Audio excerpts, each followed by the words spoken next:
টেনটানান বিজয় দেখো বন্ড বাবা, মূর্খ মেয়ে, আমি তোকে অভিশাপ দিতেছি।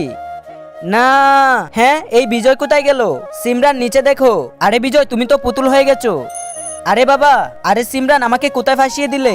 বাবা আমার এই পুতুলটা লাগবে, এটা আমাকে দাও, এটা আমার। আরে তুমি এত বড় পুতুল দিয়ে কি করবে? এই নাও বেটা, কি দেখতেছো? আমাকে নিয়ে ভাগো। হ্যাঁ হ্যাঁ, পুতুল তো আমি নিয়েই ছাড়বো। দেখছো বিজয়, বাঁচিয়ে নিয়েছি। আরে বিজয়, এটা কোথা থেকে এলো?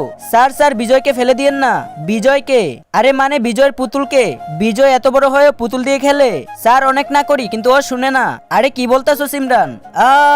এইটা কি? আরে এই পুতুল কার? না পিয়াস, বিজয়কে মেরো না। বিজয়কে আবার? না মানে বিজয়ের পুতুলকে।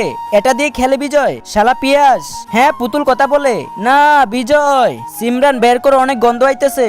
একে তো ধুইতে হবে, গন্ধ আইতেছে। সিমরান সাবান লাগাও। আজকে দেখবো কারা শয়তানকে হারিয়ে আল্লাহকে ভালোবাসে। যারা আল্লাহকে ভালোবাসেন তারা ভিডিওটিতে একটি লাইক দিয়ে চ্যানেলটিকে সাবস্ক্রাইব করে দেন। শয়তানকে ভালোবাসলে লাইক সাবস্ক্রাইব করতে হবে না। হ্যাঁ দাঁড়াও, লাগাইতাছি। হ্যাঁ এই বিজয় কোথায় গেল? সিমরান